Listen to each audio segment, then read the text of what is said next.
ഒരു ഉണക്കമീൻ്റെ ഒരു പീസ് കുത്തിട്ടില്ലേ ഈ പുളിച്ചമന്തിയുടെ ഒപ്പം ചോറും കൂട്ടി കഴിക്കുമ്പോഴേ ഓ എന്താ പുളി.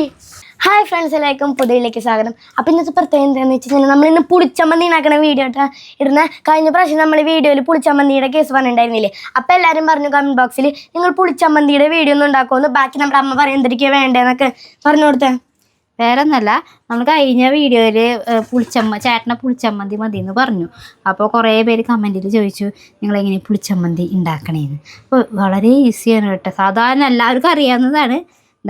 അതിനുള്ള സാധനങ്ങൾ എന്ന് വെച്ചാൽ വെളുത്തുള്ളിയും ചുവന്നുള്ളിയും ചതച്ച് വെക്കുക, പിന്നെ കുറച്ച് പുളി വെള്ളത്തിലിട്ട് വയ്ക്കുക, പിന്നെ കറിവേപ്പില, പിന്നെ കുത്തുമുളക് കേട്ടോ, പൊടിയല്ല കേട്ടോ കുത്തുമുളക്. നിങ്ങളുടെ നാട്ടിൽ എന്താ പറയുക എനിക്കറിയില്ല, ഞങ്ങളെ കുത്തുമുളക്. പിന്നെ വെളിച്ചെണ്ണ. ഓയിൽ ഉപയോഗിക്കരുത്. ഓയിൽ ഉപയോഗിക്കുമ്പോൾ ടേസ്റ്റ് കുറയും കേട്ടോ. അത് ഓയിലിനേക്കാൾ നല്ലത് നമ്മുടെ വെളിച്ചെണ്ണ കേട്ടോ. പിന്നെ സാധാരണ ഉപ്പ്. ഇതൊക്കെയാണ് നമ്മുടെ ഇൻഗ്രീഡിയൻസ് എന്ന് പറയുന്നത്. വേറെ പ്രത്യേകിച്ചൊന്നുമില്ല. അപ്പം നമുക്ക് ഉണ്ടാക്കാം. അങ്ങനെ നമുക്ക് ഗ്യാസ് കത്തിക്കാം. അപ്പോൾ ചീഞ്ചട്ടി ചൂടാകുമ്പോൾ നമ്മൾ വെളിച്ചെണ്ണ ഒഴിക്കുക. വെളിച്ചെണ്ണ ഇത്തിരി കൂടുതൽ ഒഴിച്ചാൽ കാരണം നല്ല ടേസ്റ്റ്. ചമ്മന്തിക്ക് ഇത്തിരി എന്താ പറയുക, വെളിച്ചെണ്ണയാണ് കൂടുതൽ ടേസ്റ്റ് കൊടുക്കുക കേട്ടോ. അപ്പോൾ ഞാൻ എൻ്റെ അളവിനാണ് ഒഴിക്കണത് കേട്ടോ. അപ്പോൾ വെളിച്ചെണ്ണ ഒഴിച്ച് അമ്മ ഇത് മാത്രം നല്ല കുറേ സാധനങ്ങൾ ഉണ്ടാക്കും. മീനവിയല്, പിന്നെ മീൻ കറി, ചിക്കൻ കറി, പിന്നെ ബ്രെഡ് സാൻഡ്വിച്ച്, പിന്നെ കുറേ സാധനങ്ങളൊക്കെ ഉണ്ടാക്കും. പിന്നെ ഫേസ്ബുക്കിൽ നോക്കിയിട്ട് യൂട്യൂബിലൊക്കെ നോക്കിയിട്ട് ഓരോരോ പുതിയ സാധനങ്ങളൊക്കെ വരില്ല. അതൊക്കെ അമ്മ ഇവിടെ എക്സ്പെരിമെന്റ് പരീക്ഷിക്കും. അല്ലാണ്ട് നല്ല രീതിയിൽ പോയാലും നമ്മൾ തിന്നും, അത്രേ ഉള്ളൂ. പരീക്ഷിക്കും. ഇനിയുള്ള ഇത് വെളിച്ചെണ്ണ ചൂടായിട്ടുണ്ട്. അപ്പോൾ നമ്മൾ ഈ ചതച്ച് വെച്ച ചുവന്നുള്ളിയും വെളുത്തുള്ളി കേട്ടോ, അത് നമ്മളിടാം. ജസ്റ്റ് ഒന്ന് ഇളക്കി കൊടുക്കാട്ടെ ഗായ്സ്. അത് പറയണ്ടല്ലോ, ആൾക്കാർക്ക് എന്തായാലും അറിയാം. കാരണം അപ്പൊ ഗായ്സ് മൂത്ത് വന്നിട്ടുണ്ട്. മൂത്തെന്ന് വെച്ചാൽ ഒരു പച്ചപ്പ് മണം പോണം. ഒരു മണം വരും, നല്ലൊരു മണം. വെളിച്ചെണ്ണയുടെയും ഉള്ളിയുടെയും ഇങ്ങനെ വാട്ടുമ്പോ ഒരു നല്ലൊരു മണം വരും. കരിഞ്ഞു പോകരുത് കേട്ടോ, കരിഞ്ഞു പോകരുത്. അത് പ്രത്യേകം നിങ്ങൾ ശ്രദ്ധിക്കണം. ഒരു ചെറിയൊരു മണം വരുമ്പോൾ നമ്മൾ കഴുകിയെടുത്ത് വെച്ചാൽ വേപ്പിൻ്റെ ഇല ഇടാം. ഇതും കൂടി ആകുമ്പോൾ നല്ല മണമായിരിക്കും കേട്ടോ.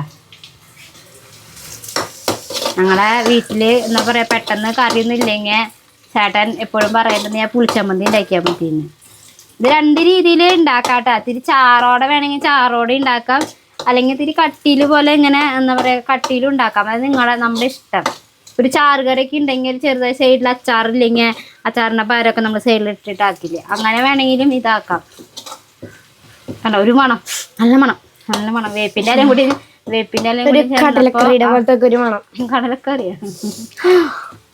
ഇതില് ചിലപ്പോൾ ചിലവര് ഇഞ്ചിയും പച്ചമുളകൊക്കെ ഇടും. അതിൻ്റെ ആവശ്യമൊന്നുമില്ല കേട്ടോ, അതൊന്നും വേണ്ട. അത് നമ്മുടെ വീട്ടിലുള്ള കുറച്ച് സാധനങ്ങൾ, വെളുത്തുള്ളി, ചുവന്നുള്ളി, കറിവേപ്പിൻ്റെ ഇല, പുളി, പിന്നെ കുത്തുമുളക്, ഇതൊക്കെ നമ്മുടെ വീട്ടിലുള്ള സാധനങ്ങളാണ്. അപ്പോൾ ഉള്ളിയും അല്ലാതെ നന്നായി മൂത്തുണ്ട് കണ്ട. അപ്പം ഞാൻ ഒന്ന് സിമ്മാക്കിയിട്ടാ. എന്നിട്ട് നമ്മൾ കുത്തുമുളക് ഇടണം. കുത്തുമുളക് എനിക്ക് ഇങ്ങനെ ഇടാൻ ഒരു കണക്കറിയാം, ടീസ്പൂൺ കണക്കൊന്നും പറയാൻ പറ്റില്ല. എൻ്റെ ഒരു കണക്കാണ് കേട്ടാ. നമ്മൾ കൂടുതൽ കണ്ടിട്ടുണ്ടെങ്കിൽ നമ്മൾ എനിക്ക് അറിയാം ഇതിൻ്റെ ഒരു കണക്ക്. ഇത്ര ഇട്ട് കഴിഞ്ഞാൽ ഇത്രയെന്ന് പറഞ്ഞിട്ട് എന്നിട്ട് നന്നായി ഒന്ന് ഇളക്കി കൊടുക്കുക. എന്ന് വെച്ചാലേ നല്ല തീയിൽ വെച്ച് കഴിഞ്ഞാലേ മിളക് കരിഞ്ഞു പോവും. നല്ല മണുണ്ട് ഗൈസ്. നമ്മുടെ കുട്ടൂസ് ഉണ്ടെങ്കിൽ ഇപ്പൊ പറയും കുട്ടൂസ് അറിയും. ചെറിയൊരു ഇതില് അല്ലെങ്കിൽ മിളക് കരിഞ്ഞ് ആകെ കൊളാവും. ചമ്മന്തിയുടെ ടേസ്റ്റ് തന്നെ പോട്ടാ. നമ്മളിങ്ങനെ ചെറിയ തീയില് അതൊന്ന് മിളക് ഇങ്ങനെ മൂപ്പിച്ചെടുക്കണം. നിങ്ങൾ ചട്ടി കഴുകില്ലേ എന്നൊക്കെ പറയും. ചട്ടിയൊക്കെ കഴുകുന്നുണ്ട് ഗൈസ് ഞങ്ങള്. അതൊക്കെ എന്തെങ്കിലും ഒരു കമന്റ് വരും കണ്ടാ. പിന്നെ ലാസ്റ്റ് ആകുമ്പോ കുറച്ചൊന്ന് കൂട്ടി വെക്കട്ടെ, ഇത്തിരി കൂട്ടി വെക്കാം, ഇത്തിരി. കാരണം നമ്മള് ഈ വെള്ളത്തിലിട്ട പുളി ഇടാൻ ഒന്ന് ജസ്റ്റ് ഒന്ന് ഇങ്ങനെ കൈ കൊണ്ട് പിഴിഞ്ഞിട്ട് അതിലേക്ക് ഇടും കേട്ടാ. ജസ്റ്റ് ഒന്ന്. അപ്പൊ ഒന്ന് ചെറുതായി വീണ്ടും സിമ്മിലിടാം. കാരണം പുളി ജസ്റ്റ് ഇത് ഇങ്ങനെ ആക്കാം, ഉടച്ചൊടച്ചു കൊടുക്ക.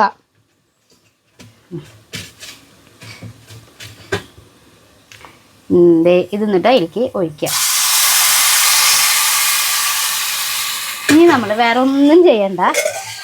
കുറച്ച് വെള്ളം എടുക്കാം, എന്നിട്ട് അതിലേക്ക് ചോദിക്കാന്നൊക്കെ അമ്മ പറയുന്നുണ്ടാവും. കുറച്ച് വെള്ളം. അതാണ് ഞാൻ പറഞ്ഞല്ലേ, കുറച്ച് വെള്ളം. ഇതിപ്പോ എന്താ പറയാ, ഒന്ന് തിളച്ച് കഴിഞ്ഞാൽ തിളക്കണം. അപ്പോൾ ഒന്ന് നമ്മൾ തിളയ്ക്കുന്ന സമയത്ത് തീ ഒന്ന് കൂട്ടി വെക്കാട്ടോ. തീ ഒന്ന് കൂട്ടി വെച്ച് ഇതിപ്പോ തിളച്ച് കഴിഞ്ഞിട്ട് കട്ടി പോലെ ആവും. ചിലവർക്ക് ഇത്തിരി ചാറ് പോലെ വേണമെങ്കിൽ കുറച്ചും കൂടി വെള്ളം ഒഴിക്കാം. കുറച്ചും കൂടി വെള്ളം ഒഴിച്ച് കഴിഞ്ഞാൽ ചാറ് പോലെ ആവും. മുളകിന്റെ കുത്തില്ലേ മൂക്കിക്ക് വന്നു. ഇനി നമുക്ക് ഇനി ഒന്ന് കുറച്ച് നമ്മൾ സാധനം ഇടാൻ മറന്നിട്ടുണ്ട്, ഉപ്പ്. ഒന്ന് അത് തിളച്ചതിന് ശേഷം ഫുഡില് എന്താ പറയാ ഉപ്പ് ഇടുന്നതാണ് ഏറ്റവും നല്ലത് കേട്ടാ. അപ്പൊ മറന്ന കാരണം ഇപ്പൊ ഇടുന്നു. മറന്നതല്ല തിളച്ചിട്ട് ഞാൻ തിളച്ചിട്ടാ പരമാവധി ഉപ്പ് ഇടാറുള്ളൂ. ഞാൻ തിളച്ചതിന് ശേഷം ചൂടാറി കഴിഞ്ഞിട്ട് നമുക്ക് ഇതിന്റെ ചോറിന്റെ ഒരു പിടി പിടിക്കാൻ ഗൈസ്. നല്ല ടേസ്റ്റ് ഉണ്ട്. അപ്പൊ ഞാൻ അധികം ചാറിൽ എടുക്കണില്ല കേട്ടാ, കാരണം കുറച്ച് മതി. കട്ടിയിലാണ് നല്ലത്. കട്ടിയിൽ എന്ന് പറയുമ്പോ ഒരു ചോറിനൊപ്പം പിടിക്കുമ്പോ രസമുണ്ട്. വെള്ളം പോലെ ആകുമ്പോ അങ്ങോട്ടും ഇങ്ങോട്ടൊക്കെ വെള്ളങ്ങളൊക്കെ പോകുമ്പോ അത് ഈ ചാറ് കറി ഇല്ലാത്ത സമയത്താണ് ഞാൻ വെള്ളം പോലെ ആക്കാട്ടാ. ഇപ്പൊ നമുക്ക് ഓൾറെഡി പയറും മത്തങ്ങയും എലിശ്ശേരി വെച്ചത് നമുക്ക് ഞാൻ വെച്ചിട്ടുണ്ട്. അപ്പൊ പയറും മത്തങ്ങ എലിശ്ശേരി വെച്ച് ഞാൻ വെച്ചിട്ടുള്ള കാരണം കണ്ട കറി റെഡിയായി. വേണ്ട 5 മിനിറ്റ്.